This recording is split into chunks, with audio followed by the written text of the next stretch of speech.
बिस्मिल्लाहिर्रहमानिर्रहीम। फला फूला रहे या रब चमन मेरी उम्मीदों का, फला फूला रहे या रब चमन मेरी उम्मीदों का, जिगर का खून दे दे कर ये बूटे मैंने पाले हैं।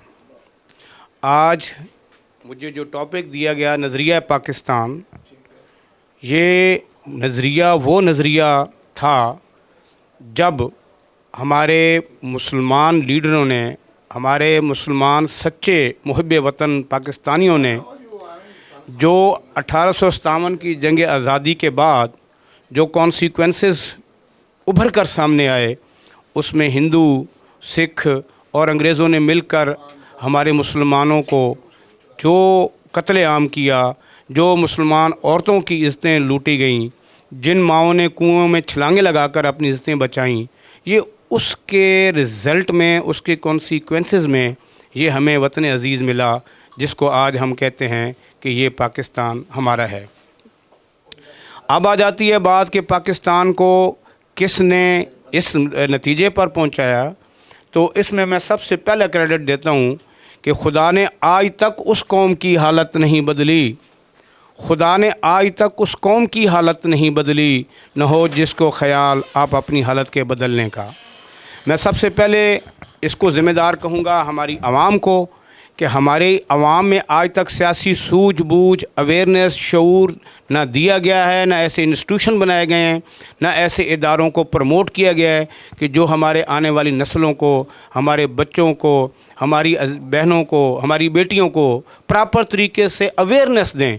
उसका फुकदान जब से पाकिस्तान बना है शुरू हुआ है, और यही रिज़ल्ट है कि आज हम उस नुक्ते पे खड़े हैं, आज हम उस मोड़ पे खड़े हैं कि जिसमें हमारे मुल्क में क्या हो रहा है। पूरी दुनिया में देखें कि हमारी क्या ग्रीन पासपोर्ट की रिस्पेक्ट है, इसका ज़िम्मेदार कौन है, किसने इस मोड़ पे हमारे मुल्क को पहुंचाया। मैं उसका जवाब देता हूं कि जब तक आप प्रॉपर तरीके से इदारों को उनके मुताबिक चलने, उनसे देखिए करोड़ों की सैलरीज़ हमारे इदारों में जा रही हैं, हमारे टैक्सेस से जा रही हैं, जिसमें जुडिशरी भी है, जिसमें एस्टेब्लिशमेंट भी है, जिसमें हमारे पाकिस्तान के सारे ऑल जो इंस्टीट्यूशन हैं वो शामिल हैं। क्या वो उसका रिटर्न कर रहे हैं? क्या जो अरबों खरबों रुपए के टैक्सेस हमारे कलेक्शन होती है और उसमें उनकी सैलरी की डिवीज़न होती है, क्या वो रिटर्न में हमारे मुल्क को, हमारे कौम को वो हमें रिटर्न दे रहे हैं? जवाब है बिल्कुल नहीं। जब एक माहिर डॉक्टर किसी शोबे में लगाया जाता है तो उसके टेस्ट होते हैं, उसकी क्वालिफ़िकेशन होती है, उसकी डिग्रीज़ की वो छानबीन की जाती है, फिर उससे उस शोबे में लगाया जाता है कि ये आई स्पेशलिस्ट है, ये मैदा स्पेशलिस्ट है, या ये दिल का, हार्ट का स्पेशलिस्ट है। लेकिन हमारे मुल्क में क्या होता है, कौन किसी का क्या लगता है, उस बेस पे उनको तरक्की दी जाती है। रिज़ल्ट क्या होता है? अमवात होती हैं, पब्लिक सड़कों पे आती है, आए दिन स्ट्राइक होती हैं। बदनाम क्या होता है? महकमा हेल्थ बदनाम होता है। लेकिन फिर आवाम को और पूरी दुनिया को हम क्या दर्स देते हैं कि एक इदारा जो होता है वो अपने घनौने जुर्म को छुपाने के लिए एक इंक्वायरी कमेटी बनाता है। उस कमेटी में जो मामला जाता है वो हमेशा के लिए सर्द खाने में जाता है। आज तक किसी को उसमें सज़ा नहीं मिली। क्वेश्चन आ जाता है दूसरा, हमारे मुल्क की सरहदें। अब मैं ये क्वेश्चन करता हूँ इस वक्त जो हमारे मुल्क के सरबराहान मुमलिकत बैठे हुए हैं कि क्या जो दहशतगर्द आते हैं, क्या वो आसमान से गिरते हैं और आकर दहशतगर्दी करते हैं? क्यों नहीं चेक एंड बैलेंस किया जाता है हमारी सरहदों के ऊपर? क्यों नहीं सरहदों के ऊपर वो जो हमारे मुहाफ़िज़ बैठे हुए हैं, जो खरबों रुपए की सैलरीज लेते हैं, जिनके बड़ों बड़ों की फैमिलियों के पास डबल नेशनलिटी है, जिनके पास ज़्यादातर उनके बच्चे बाहर पढ़ते हैं, फिर जब वो यहाँ से मुस्तफ़ीज़ होते हैं तो वो इनाम इकराम लेके, अपनी मुराद लेके वो बाहर चले जाते हैं, हमारे मुल्क और हमारी आवाम को और हमें अल्लाह के सुपुर्द करके वो छोड़ जाते हैं। क्या ऐसा मुमकिन है? क्या ये ऐसा होना चाहिए? जब भी लहू की ज़रूरत पड़ी सबसे पहले ही गर्दन हमारी कटी। अब भी ये कहते हैं एले चमन, ये चमन हमारा है तुम्हारा नहीं। क्या इस आवाम का, क्या इस आवाम की वो दी गई कुर्बानियों का, आबाओ अजदाद का, बुज़ुर्गों का लहू देने का रिज़ल्ट आज ये है कि आज हम अपने घरों में महफूज नहीं हैं। आज हमारी देखें, ये जितने भी गवर्नर्स के ऊपर बात की जाए तो आज देखें कि क्या चादर और चारदीवारी का पामाल नहीं हो रहा? क्या हर मर्दो जन को नहीं मारा पीटा घसीटा जा रहा? कहाँ इंसानी हकूक़ के दायरे? क्या हमारे मुल्क में कोई कह सकता है कि यहाँ हम शहरी महफूज हैं? आज ये हाल है कि हमारे वतन अजीज़ की महंगी तरीन एजुकेशन हमारे बच्चे लेके वो सारे बाहर जा रहे हैं। आज मुझे डॉक्टर दिखाएं, मुझे इंजीनियर दिखाएं, मुझे प्रोफेसर दिखाएं, मुझे हर वो बच्चा दिखाएं कि जिसके माँ बाप ने लाखों करोड़ों लगा के उनको इस ओहदे से नवाजा कि ये हमारे बच्चे हमारा मुस्तकबिल बनेंगे। आज उनके पास पासपोर्ट है और जाके पासपोर्ट का हाल देखें, वहाँ लोग सुबह से लेट के बैठे होते हैं कि कहीं हमारी बारी है इंटरव्यू की ताकि हमें पासपोर्ट मिले। फिर जब बाहर जाते हैं तो क्या उसका हाल होता है, और उस पासपोर्ट का बाहर के मुल्क में क्या रिज़ल्ट मिलता है जो मैंने सुना है। मैं तो खुद नहीं गया, मेरी तो मट्टी इसी मुल्क में है, मैं पैदा इसी मुल्क में हूँ और इंशाल्लाह मैं अल्लाह से उम्मीद भी करता हूँ कि या अल्लाह मेरी मौत भी आए तो मेरे मुल्क में आए, मुझे बाहर किसी बेगाने मुल्क में मौत ना देना।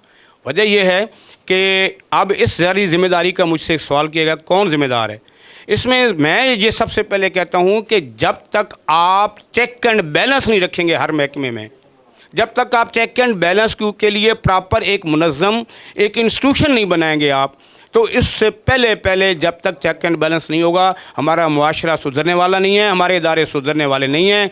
और जब अगर हमारे इदारे मजबूत होंगे, प्रॉपर क्वालिफाइड बंदे होंगे, डेड हॉनेस्ट लोग होंगे जो ज़िम्मेदारी को ज़िम्मेदारी समझें और जो वो हमारे मुल्क से हमारे अवाम के टैक्सों से सैलरीज़ ले रहे हैं, पेट्रोल सरकारी ले रहे हैं, गाड़ियाँ सरकारी हैं उनके पास, मुलाजम नौकर सरकारी हैं, और बदले में वो डिस्चार्ज क्या कर रहे हैं? कुछ भी नहीं डिस्चार्ज कर रहे हैं। और यही वजह कि आज हमारा मुल्क लोग तरक्की करके कहाँ पहुँच गए हैं और आज हमारा मुल्क जो है वो नीचे से नीचे जा रहा है।